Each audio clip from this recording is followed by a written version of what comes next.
नमस्कार साथियों, संकल्प कॉम्पिटिटिव क्लास में एक बार पुनः आप सबका हार्दिक स्वागत और अभिनंदन। पूर्व में हम लोगों ने वर्णों के बारे में अध्ययन किया था और उन वर्णों के अंतर्गत हमने स्वरों और व्यंजनों के बारे में पढ़ा, उनके उच्चारण स्थान के बारे में पढ़ा। आज हम लोग उसी से संबंधित ऐसे टॉपिक का अध्ययन करने वाले हैं जो हर कंपटीशन में अपने प्रश्न को लेकर आता है। हर कंपटीशन में उसका प्रश्न पूछा ही जाता है और वो विषय है स्वरों के भेद। सबसे महत्वपूर्ण विषय और ऐसा कह सकते हैं फर्स्ट ग्रेड, सेकंड ग्रेड और जिसमें वर्ण विचार टॉपिक जुड़ा हुआ है उसमें इससे संबंधित प्रश्न पूछे जाते हैं। अधिकांश लोग स्वरों के बारे में इतना ही जानते हैं कि स्वर 11 होते हैं, निर्बाध रूप से बोले जाते हैं, उनको बोलने में, उनका उच्चारण करने में किसी अन्य की आवश्यकता नहीं होती, इतना जानते हैं। इसके अलावा जानते हैं कि स्वरों के भेद होते हैं, 3 भेद होते हैं, ह्रस्व, दीर्घ और प्लुत। ये सामान्य जानकारी सभी लोग जानते हैं। लेकिन आज हम लोग स्वरों के बारे में वह चीज़ जानने वाले हैं जो संभवतया विद्यार्थियों को, जो कंपटीटर हैं, जो प्रतियोगी परीक्षा देने वाले हैं, जो प्रतिभागी हैं, उनको इनकी जानकारी बहुत कम है। तो चलिए आज हम पहले भेद के बारे में अध्ययन करते हैं। स्वरों का जो भेद है,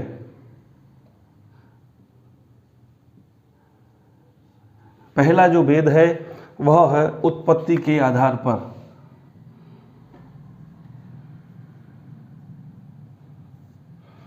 उत्पत्ति के आधार पर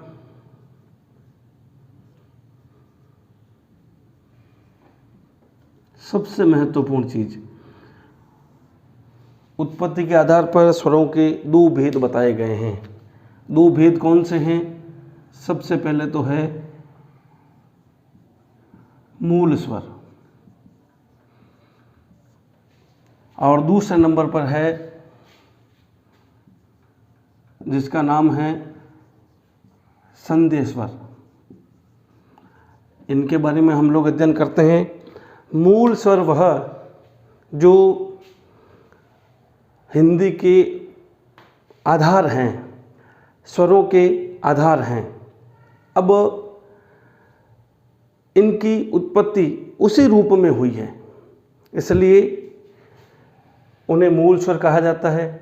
इनकी उत्पत्ति में किसी अन्य की आवश्यकता भी नहीं हुई है, इसलिए इन्हें मूल स्वर कहा जा सकता है। अब इन मूल स्वरों की संख्या कितनी है, यह भी प्रश्न परीक्षा में बनता है। तो मूल स्वरों की जो संख्या है वह 4 है। ये याद रखना आवश्यक है।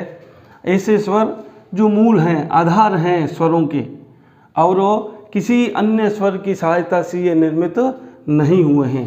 इनकी संख्या 4 है। वो है अ के बाद ई, उ और री। ये जो 4 स्वर हैं यह मूल स्वर हैं। इनको एक दूसरे नाम से भी पुकारा जाता है। दूसरा नाम है एकल स्वर। एकल स्वर का मतलब क्या हो गया? ये अकेले हैं। क्यों? क्योंकि इनमें किसी अन्य का समावेश नहीं है, ये किसी अन्य की सहायता से नहीं बने हैं, इसलिए इन्हें एकल स्वर के नाम से भी जाना जाता है। अकेले होने की वजह से एकल स्वर भी कहते हैं और बाद में हम इसके विस्तार से भी इनको और भी कई नामों से जाना जाता है, उनका अध्ययन हम बाद में करेंगे। लेकिन सबसे पहले इनकी उत्पत्ति हुई तो कहते हैं कि मूल में उत्पत्ति इन 4 की हुई थी और इन्हीं से मिलकर, इन्हीं स्वरों को आपस में मिलाकर, किन स्वरों की उत्पत्ति हुई है? इन्हीं स्वरों को आपस में मिलाकर संध्य स्वरों की उत्पत्ति हुई है। अब संध्य स्वर कहते किसको हैं, इस बात को भी आपको समझना चाहिए। संध्य यानी जोड़ना, संधि करना। तो ऐसे स्वर जो या तो समान जाति के, जिसे हम कहते हैं सजातीय स्वर, या विजातीय स्वर, सजातीय स्वर या विजातीय स्वर। आपस में मिलकर नए स्वरों का निर्माण करते हैं, नए स्वरों का निर्माण करते हैं, ऐसे स्वरों को संधि स्वर कहते हैं। और भी हम कहें तो कहते हैं कि कम से कम दो स्वर आपस में मिलकर जिन स्वरों का निर्माण किया जाता है वह संधि स्वर कहलाते हैं। इन चीज़ों की जानकारी बहुत कम आपको देखने को और सुनने को मिलेगी, लेकिन आज आप लोग इसी बात को समझेंगे कि संधि स्वर भी दो प्रकार के होते हैं। संधि स्वर भी दो प्रकार के होते हैं। पहला है दीर्घ स्वर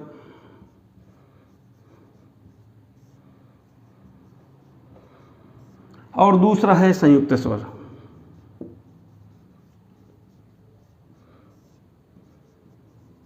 जैसा कि मैंने आपको पूर्व में भी कहा था कि संधि स्वर जो हैं वो या तो समान जाति के स्वरों आपस में मिलकर बनता है या विजातीय दो स्वर आपस में मिलकर बनते हैं।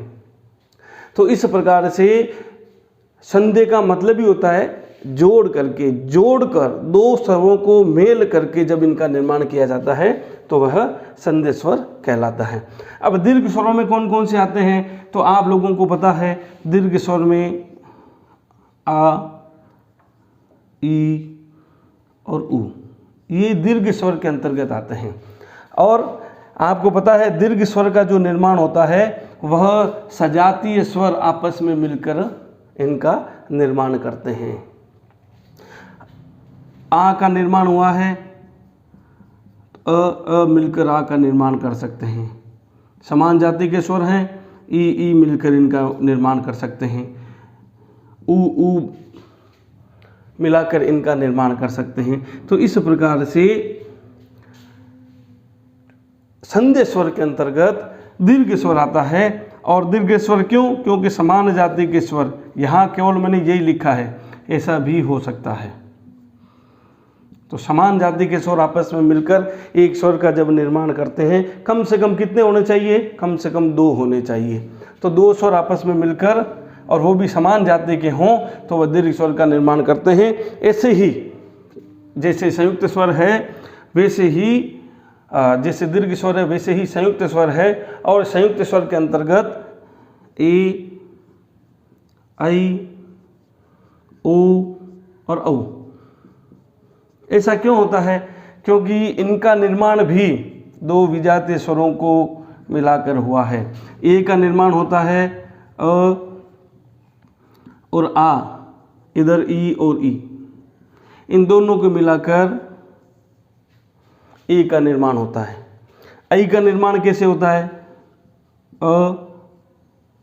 आ के साथ ए या आई, इनको मिलाकर इनका निर्माण होता है। अब ये जो चीज़ें आपको मैं यहाँ बता रहा हूँ, स्वरों उत्पत्ति के आधार पर स्वरों के रूप के बारे में मैं जो चीज़ बता रहा हूँ, ये सारी की सारी चीज़ें अपने संधि वाले विषय में आने वाली है। यहाँ यदि आप लोग इसको आसानी से समझ लेते हैं तो संधि का विषय और ज़्यादा सरल हो जाएगा। इसलिए मैंने आपको कहा कि मैं जो स्वरों के बारे में आपको बता रहा हूँ वह संभवतया आप लोग पहली बार ही देखेंगे। ओ का निर्माण किस प्रकार से हुआ है? आ के साथ उ और ऊ को मिलाकर हुआ है। ओ का निर्माण किस प्रकार से हुआ है? आ के साथ उ या औ, इनको मिलाकर इनका निर्माण हुआ। इसलिए आप लोग यदि सही ढंग से इनको समझें तो मैं समझता हूँ कि उत्पत्ति के आधार पर जो स्वरों के भेद हैं उन स्वरों के भेदों को समझ सकते हैं। अब आपसे पूछा जाए कि मूल दीर्घ स्वर कितने हैं तो मूल दीर्घ स्वरों की संख्या 3 है। संयुक्त स्वर की बात करें तो संयुक्त स्वरों की संख्या 4 है। तो 4 और 4 8 होते हैं। 8 के बाद 3 और उनको प्लस कर दें तो उनकी कुल मिला के संख्या कितनी हो जाएगी? 11 हो जाएगी। तो इस प्रकार से हम लोग इन स्वरों के बारे में अध्ययन कर सकते हैं। और प्रारंभ कहाँ से होता है? प्रारंभ उत्पत्ति के आधार पर जो स्वर हैं उन्हीं से। मूल स्वर कौन से हैं? मूल स्वरों के बारे में आपको जानकारी होनी चाहिए। ये प्रश्न परीक्षाओं में आए हुए हैं।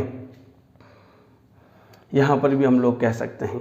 तो इस प्रकार से दीर्घ और संयुक्त स्वर इन दोनों का निर्माण हुआ, इन्हें संधि स्वर कहा जाता है। इनका आप स्क्रीनशॉट लीजिए। जो बात आपको समझ में नहीं आई आप कमेंट बॉक्स में लिखिए।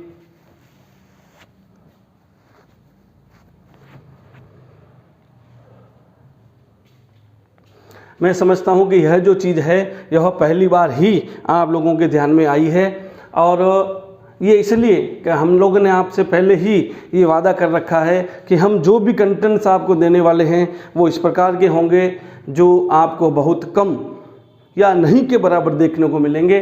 तो आप लोग आज उत्पत्ति के आधार पर जो स्वरों के भेद हैं इनके बारे में आप लोगों ने समझा, और आप इसका स्क्रीनशॉट लीजिए। यदि हमारा कंटेंट्स आपको अच्छा लगते हैं तो लाइक और शेयर ज़रूर कीजिए। फिर हम अपने स्वरों के भेद के अंतर्गत जो दूसरे भेद के बारे में चलेंगे।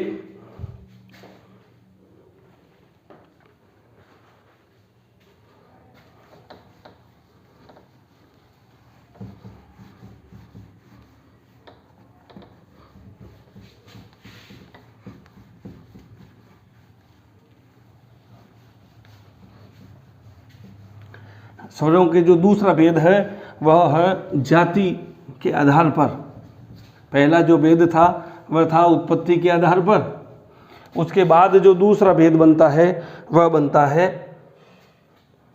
जाति के आधार पर। क्योंकि थोड़ा सा हिंट मैंने पहले ही आप लोगों को दे दिया था। जाति के आधार पर का मतलब हो गया समान जाति के या बिना समान जाति के। तो अब समान जाति और दूसरा जो विजातीय हम कहते हैं, तो जाति के आधार पर दो भेद हैं जिसे हम कहते हैं सजातीय, और नंबर 2 है विजातीय। मूल में तो ध्यान किसका रखना है? मूल में तो आपको सजातीय का ही ध्यान रखना है, यही ज़्यादा महत्वपूर्ण है। विजातीय का तो कोई विशेष परीक्षा में प्रश्न बनता नहीं है। तो समान जाति के स्वर कौन कौन से हैं यह आपको ध्यान रखना पड़ेगा। अ और आ ये दोनों समान जाति के हैं। ई और ई ये समान जाति के हैं। ऊ और ऊ ये समान जाति के हैं। अब कईयों के दिमाग में आता है कि इन्हें सजातीय क्यों कहते हैं, समान जाति के क्यों कहते हैं। तो हम लोग जब दीर्घ स्वर संधि को पढ़ते हैं तो हमें पता है कि आ, ई और ऊ इनका निर्माण इन्हीं को आपस में मिला के बनता है, पहली बात। दूसरा, मैंने अभी दीर्घ स्वर के बारे में बताया था कि दीर्घ स्वर का निर्माण यानी आ, ई, ऊ का निर्माण किस प्रकार से होता है। तो कहते हैं कि यही आपस में मिलते हैं और यही आपस में मिलकर इनका निर्माण करते हैं। तो अपने ही प्रजाति के स्वरों से मिलकर जो नए स्वर बनते हैं उन्हें सजातीय कहते हैं। तो ये तीन हैं मूल में, अ, आ, ई, ऊ। ये तीन ही सजातीय के अंतर्गत आते हैं। अब विजातीय के अंतर्गत कौन आता है? कोई भी स्वर जो समान जाति का नहीं है, दोनों को लिख देते हैं, वो विजातीय हो जाएंगे। मान लीजिए आपने अ और ई को लिखा, तो दोनों ये अलग जाति है, ये अलग जाति है, तो दो अलग अलग जाति के स्वरों को लिखेंगे तो ये विजातीय हो जाएंगे। मान लीजिए आपने ए और आई को लिखा, तो ए के बनने की प्रकृति और आई के बनने की प्रकृति दोनों ही मैंने अभी आपको संधि स्वर के अंतर्गत बताई थी। तो आपको पता है ये इसकी जाति अलग है, इसकी जाति अलग है। क्यों? क्योंकि इसके निर्माण की प्रकृति अलग है, इसके निर्माण की प्रकृति अलग है। तो दोनों के ही निर्माण की प्रकृति अलग होने की वजह से यह विजातीय हैं। ऊ का निर्माण अलग प्रकार से हुआ है, औ का निर्माण अलग प्रकार से हुआ है। तो अलग प्रकार से इनका निर्माण होने की वजह से इन्हें विजातीय कहते हैं। समान जाति के नहीं, विभिन्न जाति के स्वर विजातीय स्वर कहलाते हैं। इसके अलावा आप कुछ भी अगर लिखना चाहें, अ के साथ यदि ऊ को लिखेंगे तो भी विजातीय हो जाएगा, लेकिन भूल से भी ई के साथ ई को लिखते ही यह विजातीय नहीं है, यह सजातीय है। इसका उत्तर आपके सामने यहाँ लिखा हुआ है। तो जाति के आधार पर जो स्वरों के भेद हैं उनके बारे में मैंने आपको बताया। आप इसका स्क्रीनशॉट लीजिए।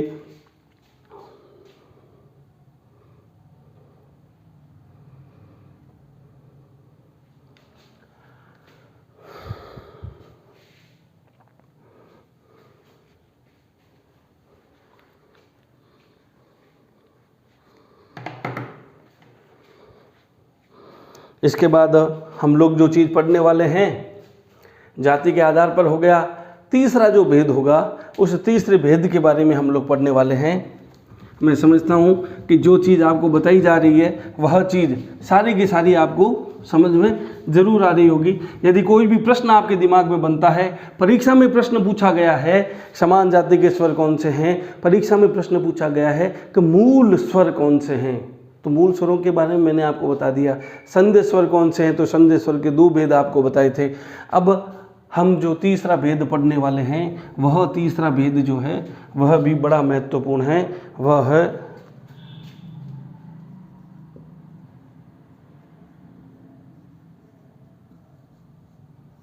जिह्वा, यानी जीभ की जो स्थिति है।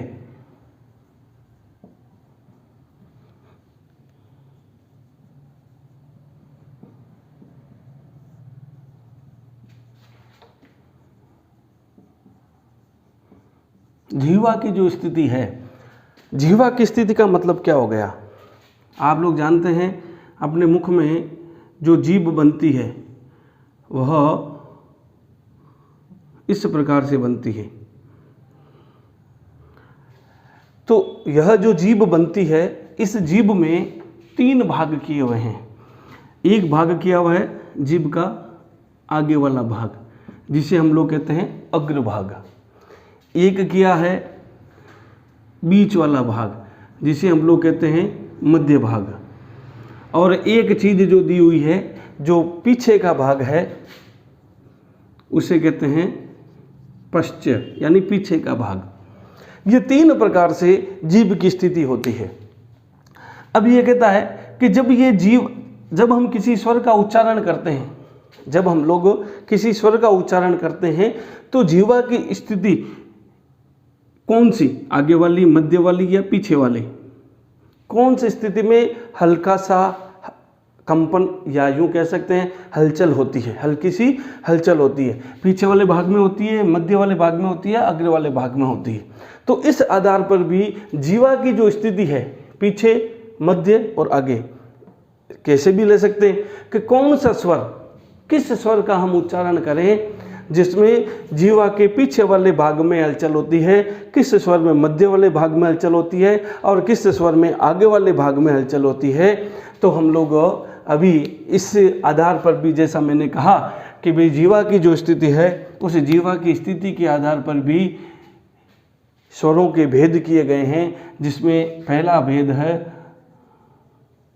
जीवा की स्थिति है अग्र, आगे वाला जो हिस्सा है उसमें उनका उच्चारण करते समय हलचल होती है। एक है मध्य वाला भाग है उसमें हलचल होती है, और एक है पश्च यानी पीछे वाला भाग। इसी आधार पर इनका नामकरण किया गया है।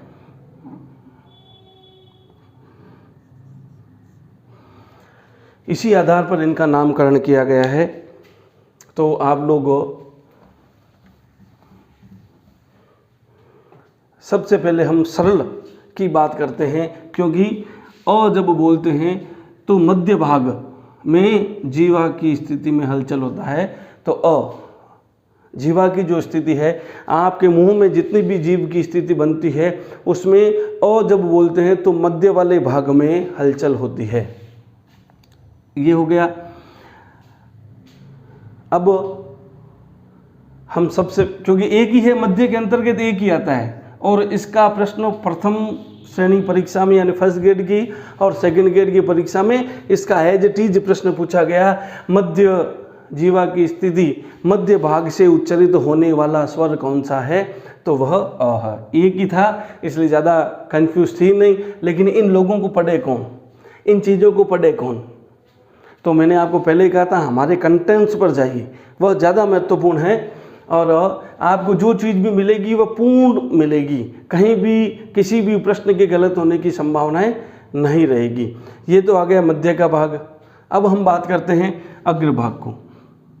तो अग्रभाग के अंदर का ई और ई। अब आपको पता है इस ई का सहयोग लेकर किसका निर्माण होता है?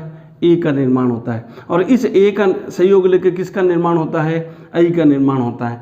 तो ये जितने भी स्वर हैं ये स्वर जीभ के आगे वाले हिस्से से उच्चारित होते हैं। जब हम इनका उच्चारण करते हैं ई, तो जीभ का जो आगे वाला पोर्शन है वह इनके उच्चारण में सहयोग करता है। तो ई, ए, ऐ ये अग्रभाग से उच्चारित होते हैं। और अब आप समझ सकते हैं उ, ओ और औ, ये जो 4 बचे हैं यह पश्चिम भाग से उच्चारित होते हैं। तो आप लोगों को इसका विशेष तौर से ध्यान करना है, अग्र भाग से उच्चारित होने वाले कौन से हैं, मध्य भाग से उच्चारित होने वाले कौन से हैं और पश्चिम भाग से उच्चारित होने वाले कौन से हैं। आप देख सकते हैं इस ऊ से निर्माण किसका होता है, इसका, और इस ऊ से निर्माण किसका होता है, ओ, और ओ से निर्माण किसका होता है, औ का निर्माण होता है। तो ये सब एक ही प्रकार के हैं, इनके निर्माण में एक दूसरे का सहयोग हुआ है, इसलिए ये सारे के सारे किस में आ जाएंगे, पश्चिम में आ जाएंगे। तो इनका निर्माण हुआ है एक ही प्रकार से हुआ है, इन सब का सहयोग हुआ है, इसलिए ये आगे वाले भाग में हैं, क्योंकि ई का उच्चारण आगे होता है। ई किस में आता है, उच्चारण के आधार पर यदि हम देखें तो कंठ, तालु, मूर्धा, दंत, ओष्ठ, तो 6 वर्ग में ई आता होगा, आप समझते हैं, आपको पता भी होना चाहिए। तो 6 का उच्चारण करते हैं जीभ के आगे वाले हिस्से का प्रयोग करते हुए, तो एक बार ई भी उसी के अंतर्गत आता है। उस सारणी को आप देखेंगे तो सबका लिंक एक दूसरे से जरूर है। तो जीवा की स्थिति के आधार पर स्वरों के जो भेद थे वो इस प्रकार से हैं, अग्र, मध्य और पश्चिम। आप इसका स्क्रीनशॉट लीजिए।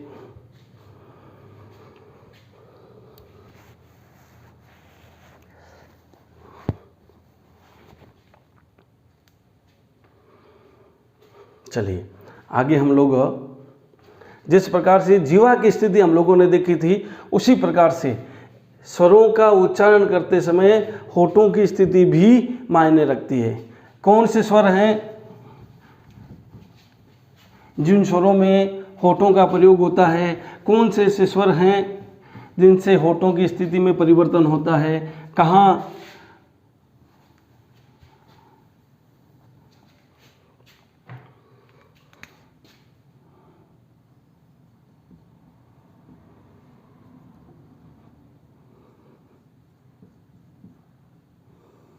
ओष्ठाकृति के आधार पर, किसके आधार पर, ओष्ठाकृति के आधार पर। ओष्ठाकृति का मतलब होठों की जो आकृति बनती है उस होठों की आकृति के आधार पर स्वरों के 2 भेद किए गए हैं।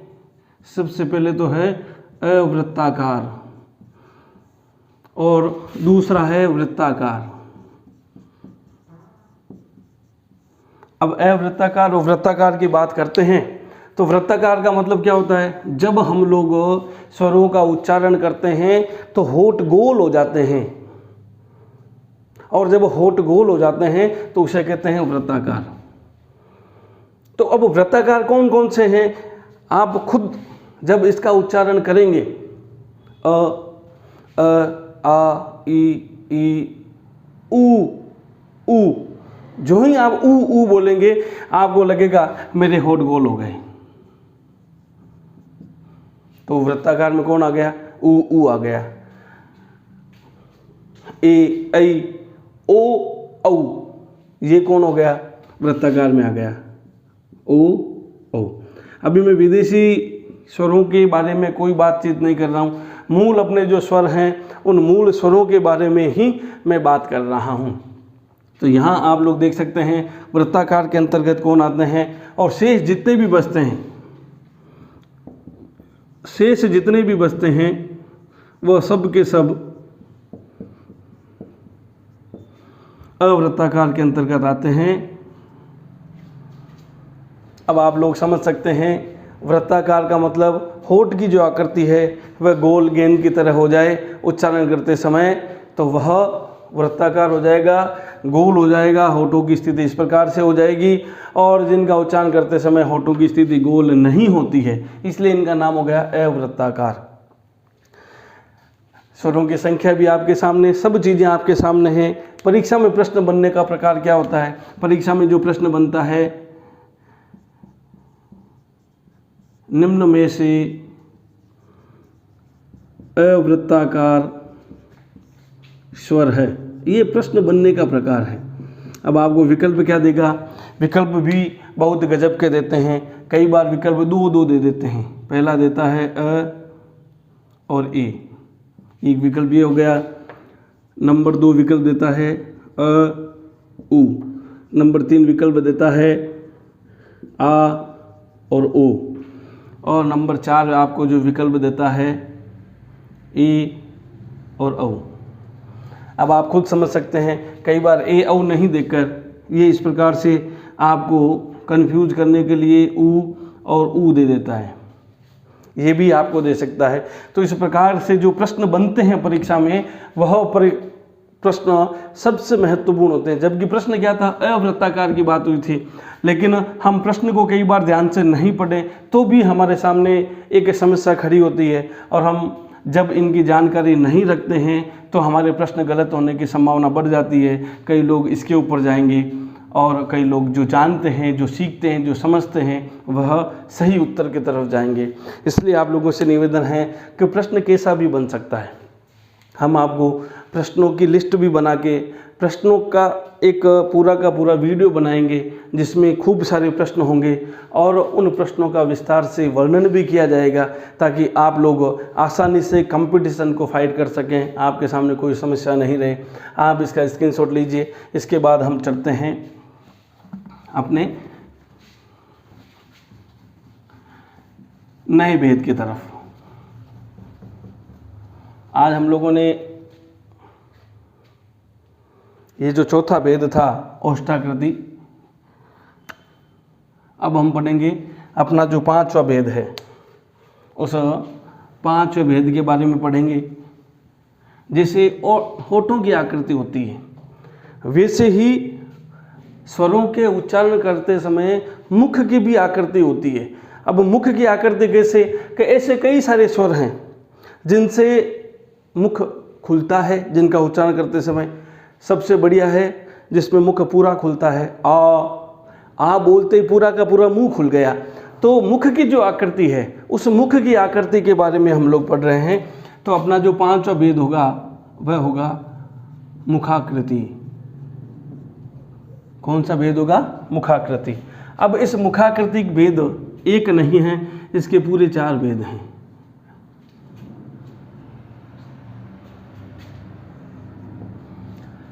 इन चारों भेदों को हम लोग किस नाम से जानते हैं, कैसे जानते हैं? सबसे पहले हम लोग जानते हैं संवृत। मुख की जो आकृति है वह संवृत होगी। संवृत का मतलब क्या होता है, ये आपको ध्यान में आएगा, इसलिए मैं यहाँ पास में लिख देता हूँ। मुख की आकृति बंद, यानी इनका उच्चारण करते समय मुंह बंद रहता है, खुलता नहीं है पूरी तरह से। दूसरा है, इसी को ध्यान में रखते हुए अर्ध संवृत। क्या नाम है? अर्ध संवृत। बंद है, आधा बंद है, यानी थोड़ा सा खुलेगा। एक हो जाएगा विवृत। विवृत का अर्थ क्या होता है? विवृत का अर्थ होता है, ये शब्द कंफ्यूज कौन करता है? मूल में कंफ्यूज ये शब्द करते हैं। संवृत का मतलब क्या है, विवृत का मतलब क्या है, अर्ध विवृत का मतलब क्या है, ये आपको कंफ्यूज करते हैं। इसलिए मैंने जो मूल शब्द हैं, उस मूल शब्द का अर्थ मैंने आपके सामने रख दिया, ताकि आप लोगों को कहीं भी किसी प्रकार से कोई कन्फ्यूजन नहीं हो। सबसे पहले संवृत, बंद, अर्ध संवृत, आधा बंद, विवृत जिसका मतलब होता है खुला हुआ, और अर्ध विवृत जिसमें आधा खुला हुआ। तो सबसे पहले इसी की बात करते हैं। जिस प्रकार से हमने मध्य जिह्वा की जो स्थिति थी और उस मध्य भाग के अंतर्गत एक स्वर था, वैसे ही विवृत में एक ही है, वो है आ। तो इस प्रकार से विवृत खुला हुआ आ के अंतर्गत आ जाएगा। अब हम बंद की बात करते हैं। ई, उ, उ। इनका उच्चारण करते समय जीभ में हल्की सी हलचल तो होती है, लेकिन मुंह पूरा खुलता नहीं है, बंद रहता है इसके अंतर्गत। मुंह का मतलब अंदर का जो हिस्सा है उसकी बात कर रहा हूं मैं। आप होठों की स्थिति के बारे में नहीं करना है। होठों की स्थिति के बारे में हम लोगों ने पूर्व में पढ़ लिया है। हम करते हैं मुख की जो आकृति है, जब आप मुंह खोलते हैं, इस प्रकार से जब आप खोलते हैं, उसके बारे में बात कर रहे हैं। कि यहाँ कहाँ मुंह खुल रहा है, तो इनका जब उच्चारण करते हैं तो इसमें मुख बंद रहता है। ए और उ, इसमें मुख आधा खुलता है, अर्ध संवृत इसे कहते हैं, थोड़ा सा खुलना, आधा बंद रहना। अब सारे हो गए तो लास्ट में बचे कौन? अ, ऐ और औ। तो यहाँ पर यह जो चीज़ खुली हुई, यह जो चीज़ लिखी हुई है संवृत बंद, उच्चारण आप करेंगे। और मैं आपसे निवेदन इतना ही करूँगा कि इनका जब आप उच्चारण करते हैं तो इनका उच्चारण बड़े धैर्य के साथ करें, धीरे धीरे करें और इत्मीनान से करें। क्योंकि हम क्या करते हैं, कभी भी इनका उच्चारण करते हैं तो तीव्र गति से करते हैं, ए आ ई उ री, इससे किसी चीज़ की आपको जानकारी नहीं होगी। इत्मीनान से करिए और उस, क्योंकि ये सेकंड का भी एक छोटा सा हिस्सा होता है, उतने में इनका उच्चारण हो जाता है, उतने में अपने मुख विवर के जितने भी अवयव हैं उनमें हल्का सा परिवर्तन हो जाता है और उनका उच्चारण पूर्ण हो जाता है। तो आप इत्मीनान से इसका उच्चारण करेंगे तो यह चीज़ आपको आसानी से समझ में आएगी। तो इस प्रकार से संवृत, अर्धसंवृत, विवृत और अर्धविवृत मुख की जो आकृति है, मुखाकृति के आधार पर स्वरों के जो भेद हैं, जो 5 नंबर पर भेद हमने आपको समझाया है, उसको आप समझिए। सबसे पहले आ की तरफ आइए, उसके बाद ई उ ये दोनों साथ में चलते हैं तो बंद रहते हैं। ए का निर्माण इससे हुआ है, ओ का निर्माण इससे हुआ है, इसलिए क्योंकि इसके अंदर कौन, सबसे बड़ी बात क्या है, इनका जो निर्माण हुआ है ए आ के साथ ई, ए आ के साथ ई का मेल होकर इसका निर्माण हुआ, तो ई में तो बंद होता है, लेकिन अ आ में आधा खुला रहता है, तो कुछ हिस्सा इसका चला जाएगा, कुछ इसका आ जाएगा, तो इसलिए इसे अर्धसंवृत कहा, मतलब आधा मुंह खुला हुआ, पूरी तरह से बंद नहीं, थोड़ा सा मुंह खुला हुआ। तो इसको भी इस प्रकार से भी समझ सकते हैं कि किस स्वर का लिंक किस स्वर के साथ है, तो वह उसके अंतर्गत आ जाता है। आप इसका स्क्रीनशॉट लीजिए। कोई भी बात समझ में नहीं आती है तो कमेंट बॉक्स में ज़रूर लिखिए और हमारी वीडियो को पूरा देखिए। और वीडियो देखने के प्रकार हैं, यदि आपको लगता है समय कम है तो आप इसकी स्पीड बढ़ाकर भी इसको पूरा देख सकते हैं। चलिए, अब हम लोग स्वरों का जो भेद है उस स्वरों के भेद के छठे भाग के अंतर्गत चलते हैं। अब आप लोगों को पता चल गया कि हमारे जो स्वर हैं वह स्वर इतने आसान नहीं है जितना हम लोग सोच रहे थे। अ आ ई उ री ए ऐ ओ औ इतना कहकर हम लोगों ने अपने स्वर को समाप्त कर दिया, ऐसा नहीं है। ये टॉपिक बहुत महत्वपूर्ण है, इसलिए मैंने इस महत्वपूर्ण टॉपिक का एक अलग से ही वीडियो आप लोगों के सामने रखा है ताकि आप लोग इसका लाभ ज़्यादा से ज़्यादा ले सकें। अब हम 6 नंबर की बात करते हैं। तो 6 नंबर जो हमने पहले पढ़ रखा है, उच्चारण में लगने वाला जो समय है, उच्चारण समय के आधार पर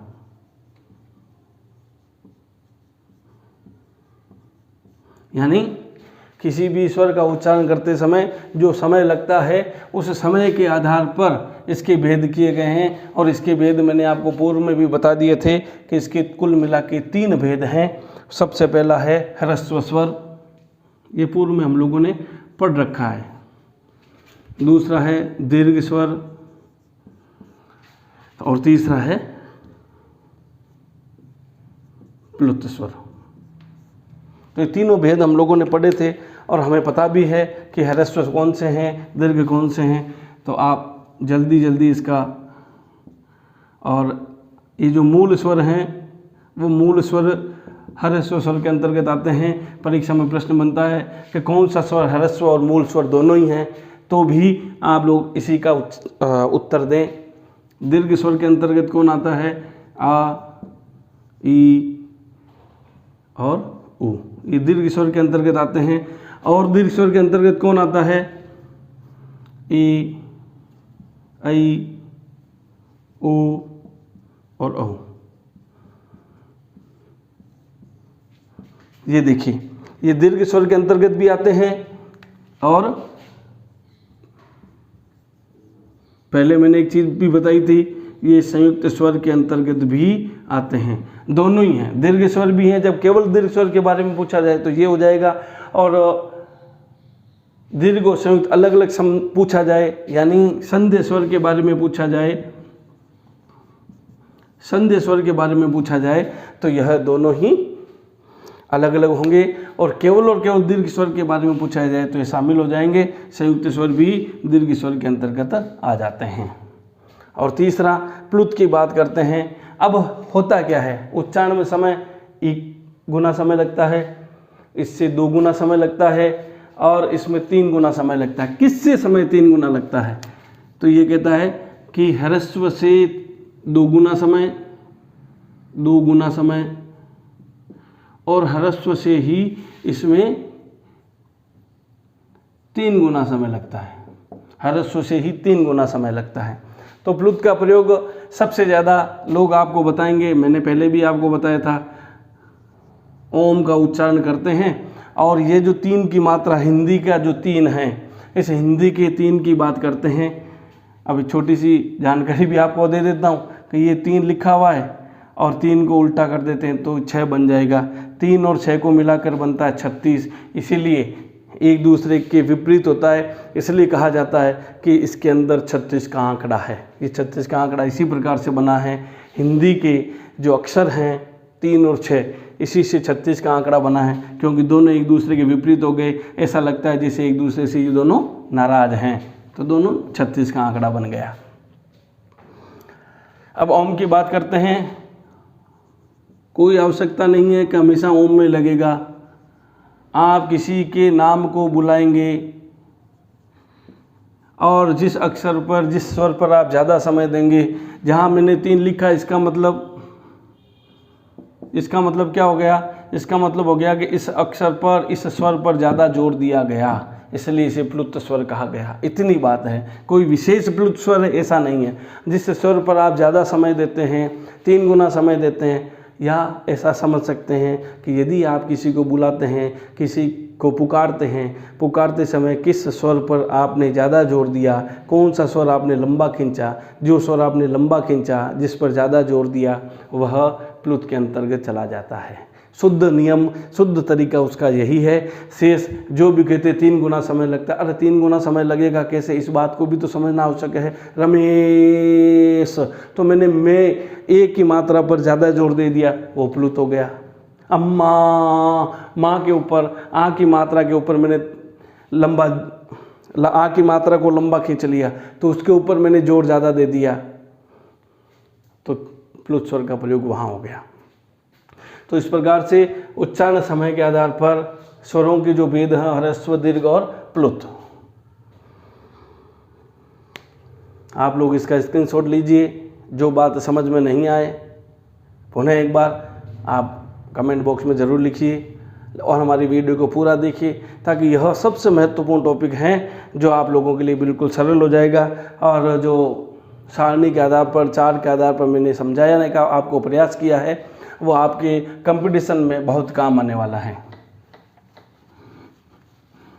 अब हम लोग जो अंतिम भेद है, उस अंतिम भेद की बात करते हैं, जो भेद बिल्कुल सामान्य हैं, लेकिन हमें ध्यान होना चाहिए, इतनी सी बात है। और सामान्य किस प्रकार से है?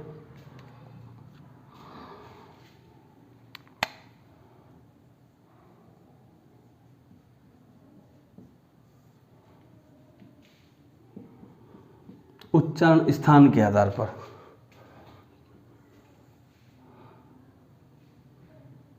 सात नंबर भेद हैं उच्चारण स्थान के आधार पर। निर्नुनासिक, कौन सा है? पहला निर्नुनासिक, और दूसरा है अनुनासिक। इतनी सी बात है, मैंने पहले कहा था बहुत सरल है। निर्नुनासिक यानी ऐसे स्वर जिनका उच्चारण करते समय नासिका का प्रयोग नहीं होता। अब हमें पता है नासिका का प्रयोग किसी भी स्वर के साथ नहीं होता। अ, आ, ई, ई, ऊ, ऊ। किसी के साथ स्वर का नासिका का प्रयोग नहीं हो रहा है।